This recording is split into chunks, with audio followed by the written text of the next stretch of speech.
교시 시작하겠습니다.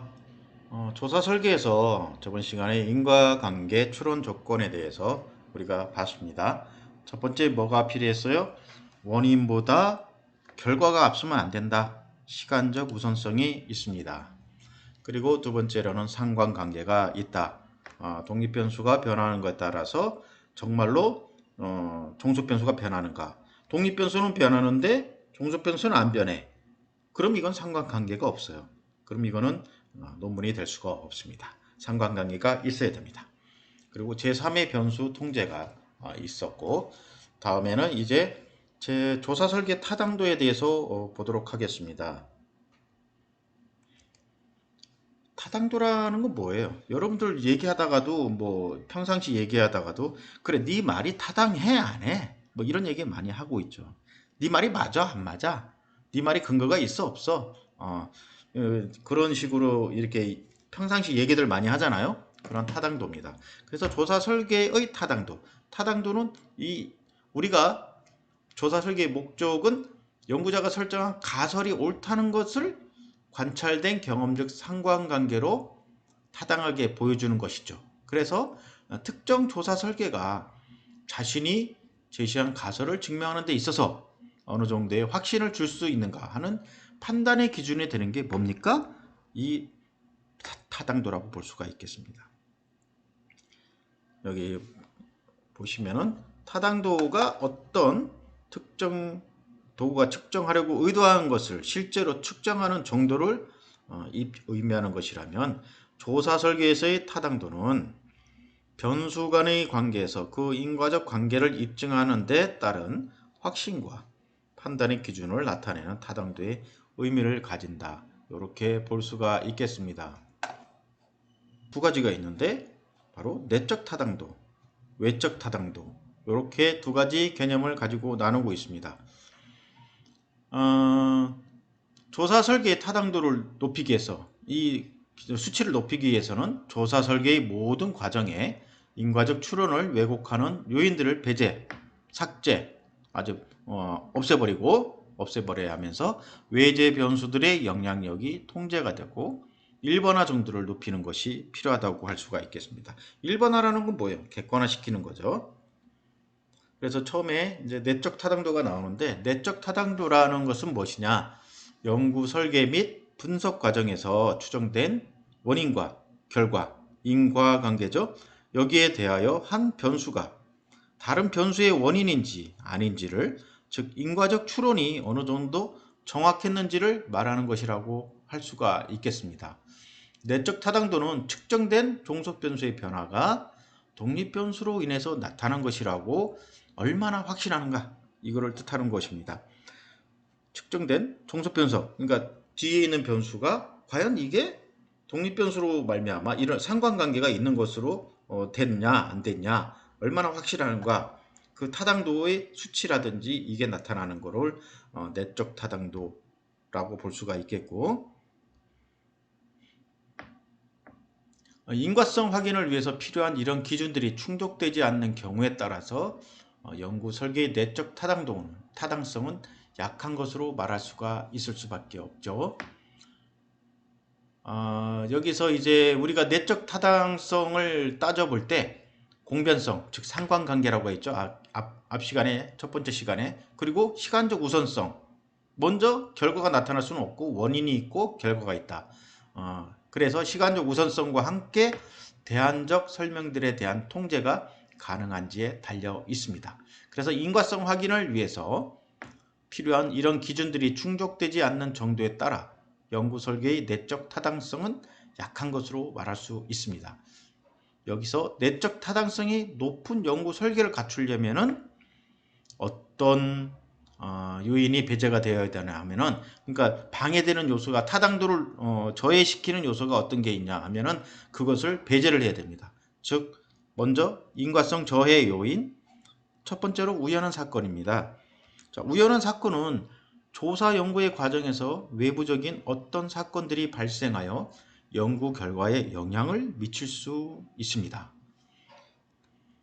외부 사건에 대한 통제가 제대로 이루어지지 않는다면 무수히 많은 수에 대한 설명들을 통제할 수가 없어요. 자, 예를 들어서 전체 주민 가운데 젊은 부부들의 비중이 상대적으로 높은 어떤 소도시에서 가족계획에 관한 교육 프로그램을 실시하여서 출산율을 저하시키고자 하는 계획을 세웠다고 가정을 합니다. 자, 이러한 목적을 달성하기 위해 시 당국에서는 1년에 걸쳐 주기적으로 텔레비전 방송과 직장 방문 교육을 통해 가족계획의 필요성과 방법을 교육한 후 작년과 올해의 출산율을 비교하여 보니 젊은 층의 출산율이 현저하게 저하한 것을 발견할 수가 있었습니다. 자, 이러한 연구 결과를 근거로 해서 시 당국에서는 자신들의 교육 프로그램이 출산율 저하에 영향을 미쳤다고 결론을 졌습니다. 그런데 이후 보다 자세히 조사해 보니 그해 젊은 층의 출산율 저하는 교육 프로그램의 영향으로 인한 것보다 그해 발생한 경기의 악화로 인하여 실업자가 다량 배출되었고 이들이 자신들의 출산에 대한 생각과 계획을 바꿨기 때문임을 알 수가 있었습니다. 자, 이와 같이 연구 기간 중에 우연한 사건, 여기서 우연한 사건은 뭐예요?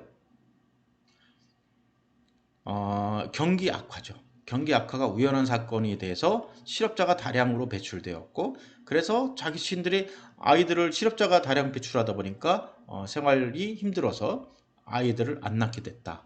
그래서 교육 프로그램의 효과보다는 이러한 경기 악화가 오히려 더 여기에 많은 영향을 미쳤다. 그래서 내적 타당도를 저해하는 요인이 발생을 하고 있습니다. 여기서 내적 타당도 발생을 하는 저해하는 요인이 뭐라고요? 우연한 사건. 이거는 우연한 사건이 발생하지 않았으면 어땠을까요? 출산율 저하에 대한 교육 프로그램이 성공했는지 안 했는지 정확히 나타날 수가 있습니다.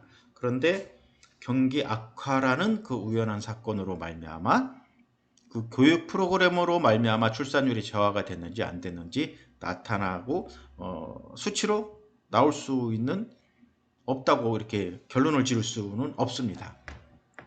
예전에 우리가 제가 결혼 80년대 했는데 80년대 산하제한 그런 것도 많이 정책을 많이 폈었죠. 이때도 둘 이상 나오면은 뭐 건강보험 혜택도 안 주고 여러분들 잘 아실 겁니다. 자녀들에 대해서 그래 둘 이상 나오면은 아주 뭐 이상하게 쳐다보고 막 그랬거든요. 둘도 많자 하나만 나서 잘 기르자 뭐 이런 표어도 있었습니다.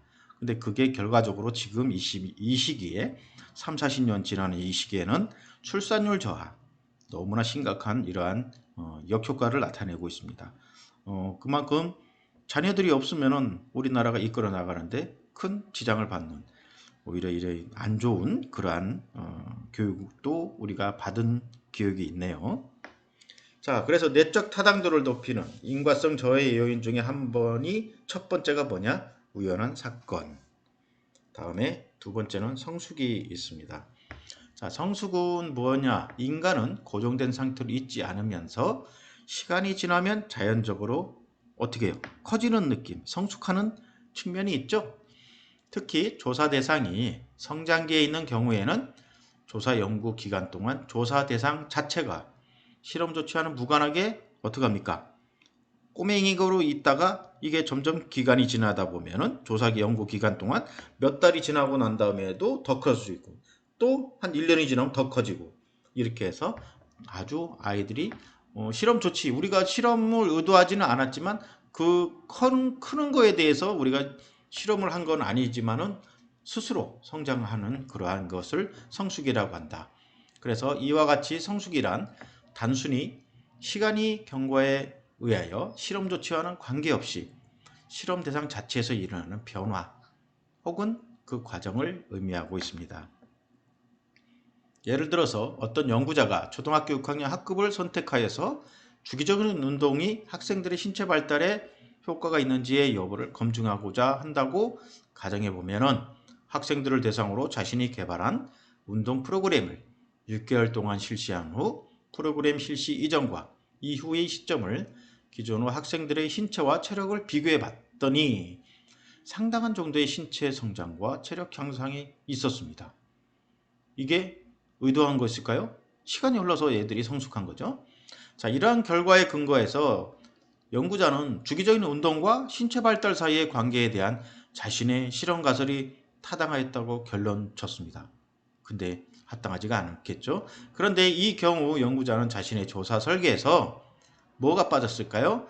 성숙이라는 내적 타당도를 저해할 수 있는 요인을 통제할 수 없었기 때문에 이 연구가 별로 타당하지가 않다. 이렇게 결론을 날 수가 있습니다.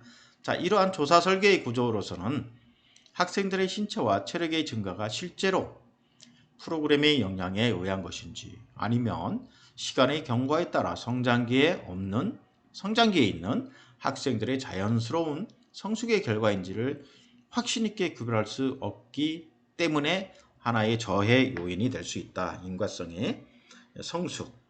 이건 연구자가 의도하지 않은 그러한 시간의 흐름에 따른 성숙이라고 보면 될 것 같습니다. 다음엔 검사 효과가 있는데요. 이 검사 효과라는 것은 뭐냐면은 동일한 측정 도구를 사용해서, 동일한 측정 도구입니다. 2번 이상 검사를 실시하는 조사 연구들, 그러니까 전후가 있겠죠.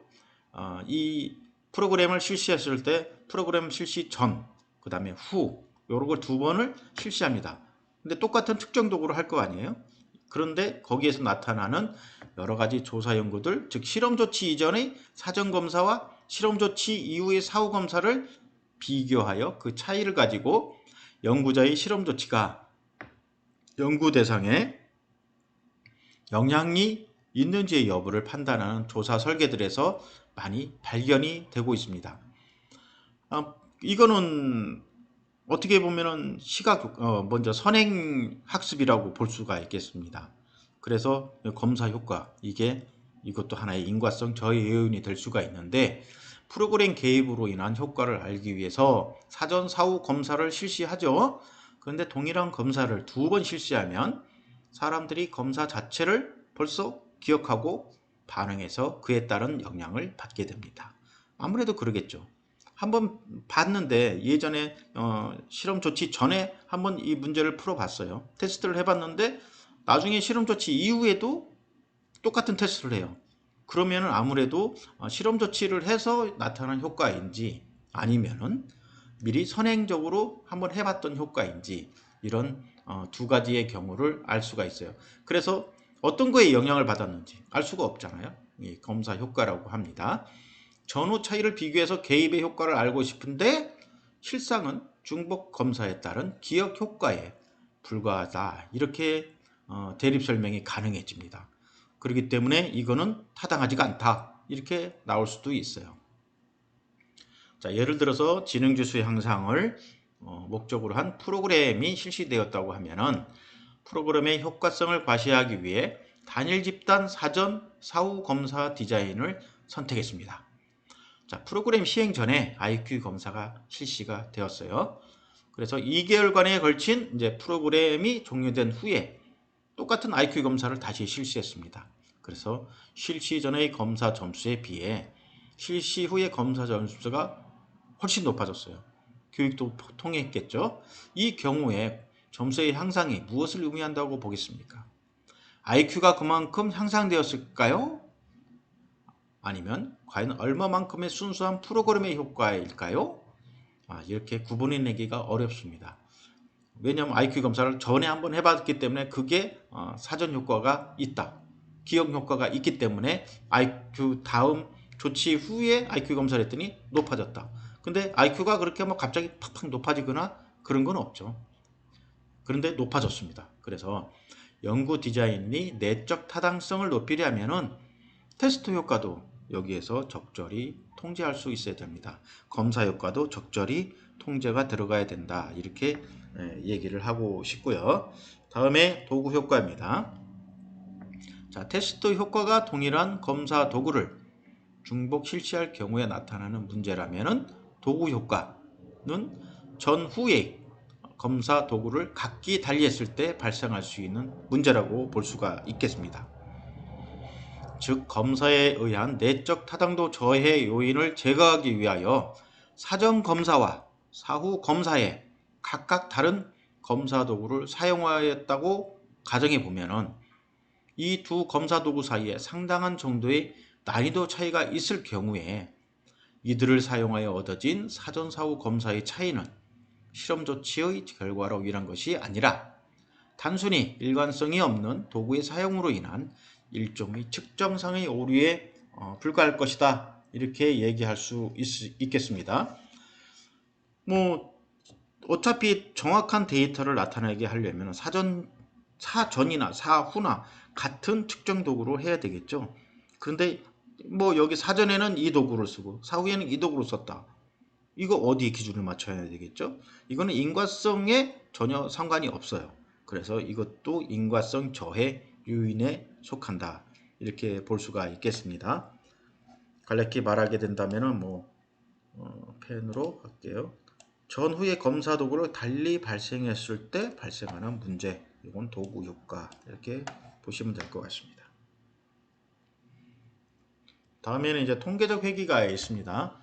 자, 모 집단에서, 그러니까 모 집단이라는 건 뭐예요? 엄마, 전체 집단을 얘기합니다. 근데 여기서 전체를 다 우리가 통계를 내거나 할 수는 없어요. 너무 많기 때문에. 대한민국의 인원이 몇 명? 대한민국의 30대는 몇 명?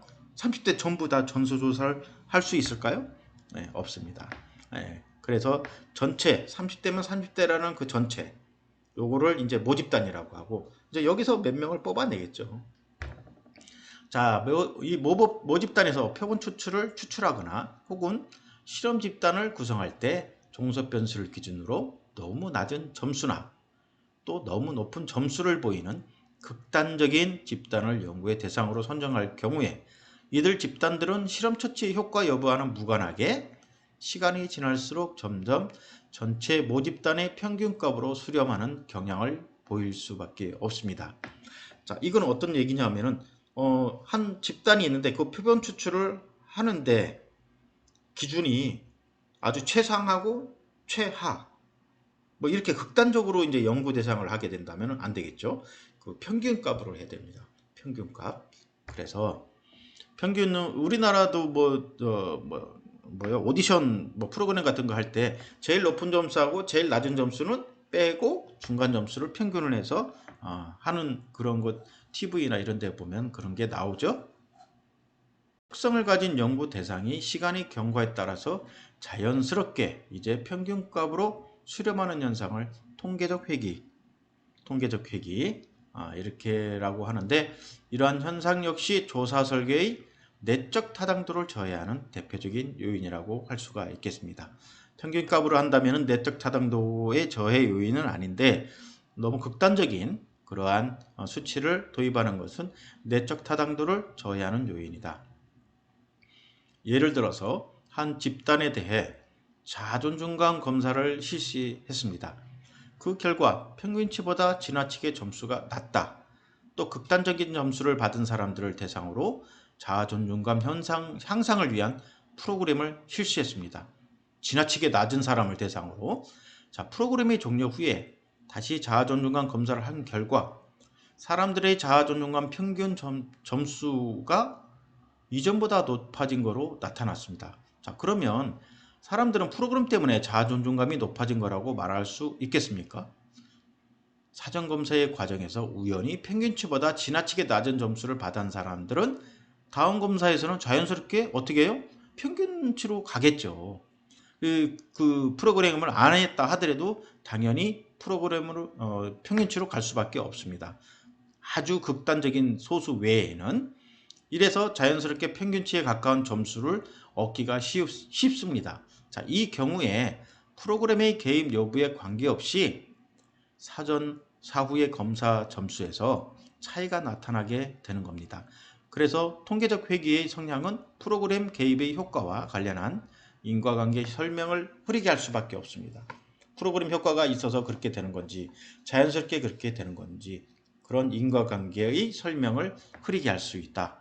특히 정상치에서 심하게 벗어난 인구 집단을 대상으로 하는 서비스나 프로그램들에서는 이러한 통계적 회귀 성향을 적절히 통제할 수 있는 연구 디자인을 갖춰야 되겠습니다. 극단적인 것은 안 된다. 평균치로 해야 된다. 다음에 선별 편향성이 있네요. 인과성 저해 요인, 내적 타당도의 인과성 저해 요인에 대해서는 여러분들이 나중에 1급 혹시라도 시험 볼 때는 요거 나옵니다. 꼭 나와요. 내적 타당도를 저해하는 요인으로서 적당하지 않은 것, 뭐 이런 식으로 해서 뭐 우선 시간적 우선성이라든지 뭐 상관관계라든지 이런 거 여러 가지가 막 섞여서 나오기 때문에 어떻게 보면 좀 많이 헷갈릴 그러한 사항이 될 수가 있습니다. 자, 이제 여섯 번째 선별 편향성. 선별 편향성은 이질적인 집단들을 대상으로 개입의 효과를 비교하려고 할 때 나타나는 문제입니다. 비교되는 집단들이 이미 비교될 수 없는 성격을 가지고 있을 때, 자, 이들을 두고 비교하는 건 큰 의미가 없습니다. 자, 아동학대를 방지하기 위해서 사람들을 교육시키는 프로그램이 있는데, 교육평가는 자발적입니다. 프로그램의 효과성을 알아보기 위해 프로그램에 참가한 사람들의 집단과 참가하지 않은 사람들의 집단을 비교해 봤습니다. 그 결과 프로그램에 참가했던 사람들 집단에서 아동학대 관련 지표들이 훨씬 적게 나타나는 것을 발견했습니다. 자, 그러면 프로그램이 효과가 있었다고 할 수 있겠습니까? 프로그램에 참가했던 사람들과 참가하지 않았던 사람들 간에는 프로그램 이전에 이미 비교할 수 없는 집단으로 나뉘어져 있었다고 볼 수 있습니다.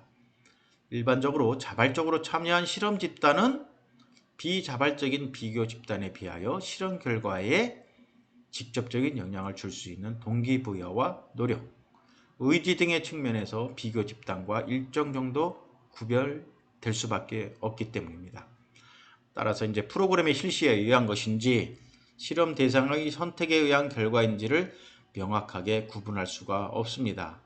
이와 같은 선택의 편향은 조사 설계의 내적 타당성을 크게 저하시킬 수밖에 없다. 선별 편향성, 이질적인 서로 다른 집단들을 대상으로 할 때 개입의 효과를 비교하라고 하면 나타나는 문제입니다. 그러니까 동질적인 집단을 대상으로 해서 개입의 효과를 봐야 되지, 뭐 서로 다른 연관성이 없는 집단을 가지고 개입의 효과를 비교한다. 이거는 큰 착오가 생길 수밖에 없고 인과성을 확인하는데 큰 저해 요인이 될 수 있다. 선별 편향성입니다.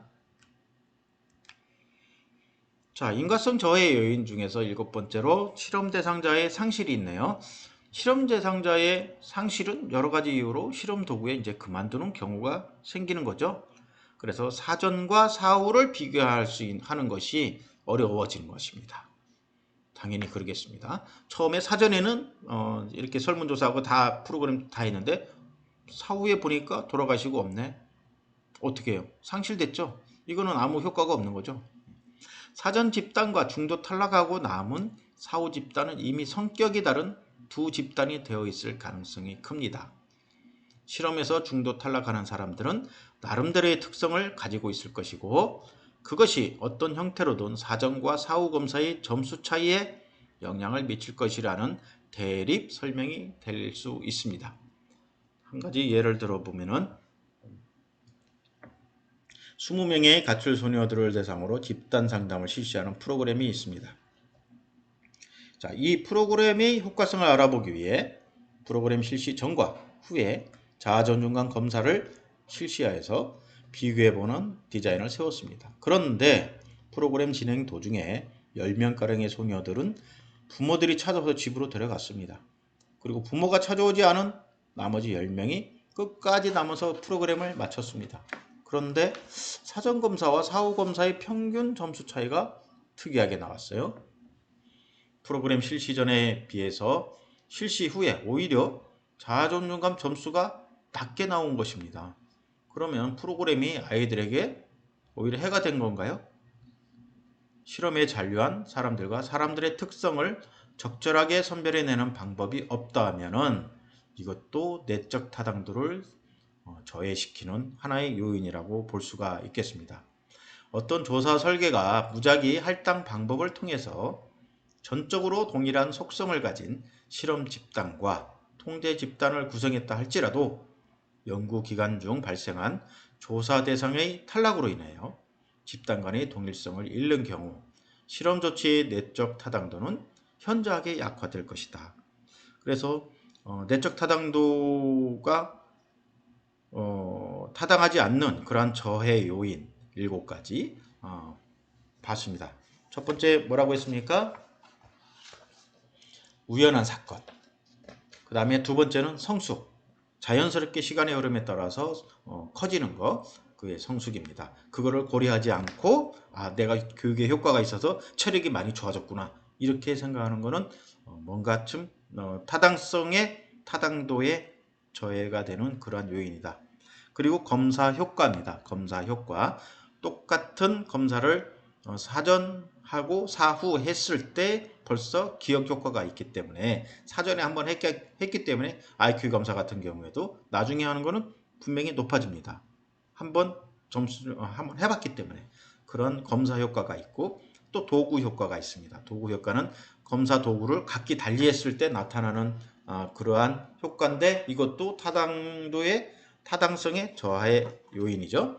그리고 통계적 회귀. 통계적 회귀는 극단, 최고와 최저 여기를 대상으로 하게 되면은 그 점수를 타당성을 인정받기 어렵다. 왜? 최저로 되어 있을 때의 프로그램을 실시했을 때 아무래도 평균치만큼은 돌아오죠. 그거는 교육 프로그램 실시 안 해도 평균치만큼은 돌아온다. 그게 이제 통계적 회귀 돌아온다. 평균값으로 이렇게 하는 거고. 그 다음에 여섯 번째 선별 편향성 했습니다. 이질적인 그러니까 같은 동질의 집단에 대해서 똑같이 실험을 해야 되는데 뭐 전혀 관계가 없는 집단에 대해서 서로 이렇게 통계를 나누고 프로그램을 실시해서 사전 사후 결과를 내봤자 아무 영향이 없다. 그리고 조금 전에 한 것 실험 대상자의 상실, 여러 가지 상실, 여러 가지 이유로 실험 도중에 그만두는 경우.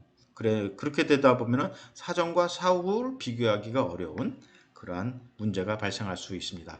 그래서 내적 타당도, 인과성, 저해율 7가지를 보았고 다음 시간에는 외적 타당도, 내적이 있으면 외적도 있겠죠. 외적 타당도에 대해서 보도록 하겠습니다. 2교시 수업 여기서 끝내겠습니다.